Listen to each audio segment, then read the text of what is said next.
Bonjour à toutes et à tous, bienvenue sur le plateau de TV Vendée. On fait un point sur les infos à la mi-journée. C'est la rentrée pour près de 119 000 jeunes vendéens et on vous l'a fait vivre ce matin à l'école du Moulin Rouge du côté de La Roche-sur-Yon. L'ambiance générale, pas de stress pour les parents et vous allez le voir, il y a des enfants qui étaient pressés de revenir en classe pour notamment rejoindre les copains et les copines évidemment. C'était tranquille, elle s'est revenue en bonne forme et en bon état, elle était contente de revenir à l'école, c'est ça. Je suis contente de rentrer en classe de CM1 car je suis pas avec ma sœur et aussi car je suis avec plein de copains. Elle est toute contente. Bon, sauf que cette année, elle va avoir des devoirs à faire et ça l'amuse beaucoup moins. Les objectifs, comme je l'ai dit aux parents, ça va être fédérer un groupe, apprendre à se connaître, construire un cadre explicite pour tout le monde, transparent, un cadre protecteur, comme je vous l'ai dit, afin que tout le monde sache dans quelles conditions devront se construire les apprentissages cette année. Avoir une bonne alimentation, c'est aussi essentiel dans la journée type d'un enfant. Dans ce cadre, Sarah El Haïry, secrétaire d'État auprès du ministre de la Transition écologique, était à Saint-Jean-de-Mont. Elle s'est rendue au centre périscolaire de l'école de la Plage. Au programme, rencontre avec les agents scolaires engagés en faveur d'une alimentation en circuit court et ce, en provenance de l'agriculture biologique. Nous avons tendu le micro à la maire de Saint-Jean-de-Mont, présente ce matin. Le choix des produits, c'est avec un marché, avec des marchés publics dans lesquels on a des critères locaux, on a des critères bio et on a un critère également d'utiliser des associations d'insertion.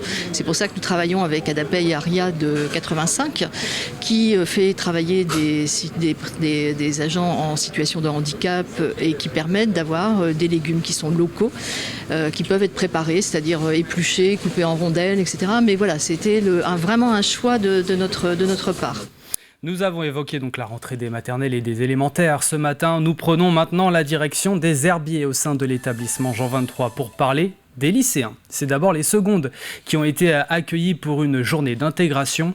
Objectif, se sentir à l'aise tout en apprenant à se connaître. La journée est réservée pour nos élèves de seconde. On va d'abord les accueillir dans l'amphithéâtre, leur souhaiter le bonjour, leur présenter les adultes qui vont les accompagner. Et ensuite, une journée d'intégration où chacun va pouvoir découvrir ses camarades prioritairement. Et donc, le lycée est vraiment dédié aux jeunes de seconde aujourd'hui pour cet accueil. Là, je connaissais pas grand monde du coup dans ma classe. Donc, comment on va pouvoir faire connaissance et tout ça et peut-être se faire de nouveaux amis, j'espère.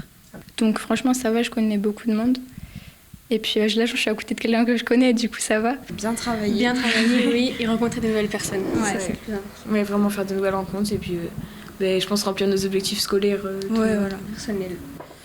Passer du rythme très relax des vacances à celui de la rentrée, ça se prépare. Comme pour chaque retour à la réalité, il faut reprendre le rythme. Pas toujours facile pour les enfants, notamment les plus petits.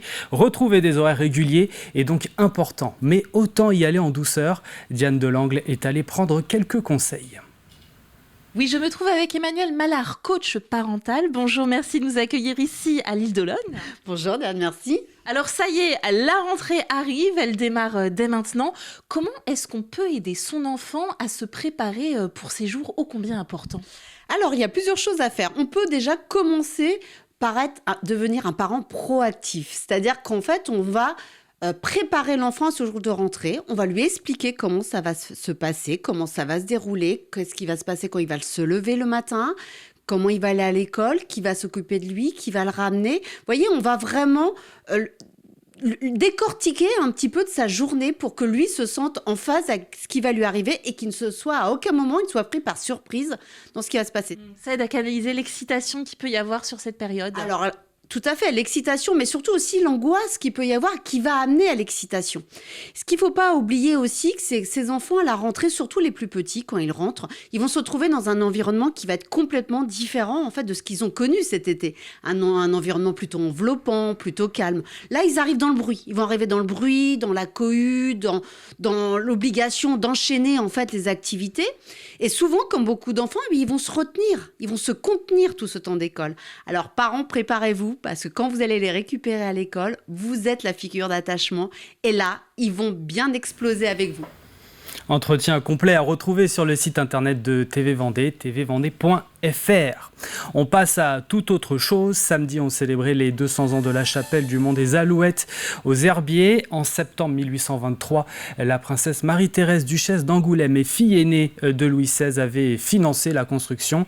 Une messe, des animations et concerts étaient prévus toute la journée de samedi.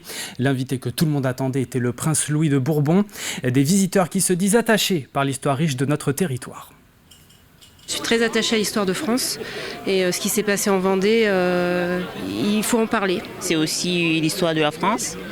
Donc moi je suis d'origine étrangère et ça me fait plaisir aussi de venir voir, découvrir tout ça. Les Vendéens qui sont morts ici, c'est quand même quelque chose, c'est pas quelque chose qu'on va oublier tout de suite. L'histoire de notre pays est importante, voilà, l'histoire, ce qui s'est passé, voilà. C'est une partie de France qui a une histoire forte. Et on a essayé de rendre honneur en tout cas à cette partie de la France. Et en marge de ces célébrations, des syndicats et associations ont appelé à manifester. Cette contre-manifestation s'est tenue sur la place d'Herbauges samedi après-midi, toujours aux Herbiers. Quelles sont les revendications? Propos recueillis par Grégoire de Châtillon. Comme il y a eu un rassemblement là, de certains fascistes du coin, là, je suis venu pour manifester mon désaccord. Le Jubilé, c'est une organisation qui rassemble des regroupements qui sont racistes, qui sont royalistes, qui sont franquistes, homophobes. La raison de ma présence, c'est montrer qu'il n'y a pas que des royalistes et des gens d'extrême droite en Vendée, qu'il y a aussi des gens attachés aux valeurs de la République. Et enfin, les sports. Se disputait le 11e rallye des Côtes de Lumière ce week-end avec plus de 70 voitures et leur équipage. Course qui était répartie en 4 sections et 7 spéciales. Des passages sur les routes de Beaulieu-sous-la-Roche, Landeronde, Saint-Georges de Pointe-à-Doux et Esnay ont été empruntés.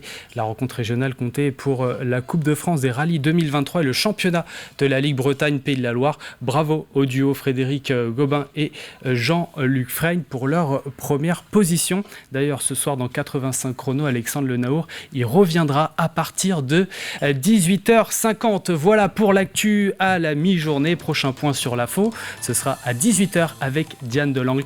Très bel après-midi sur Télé Vendée.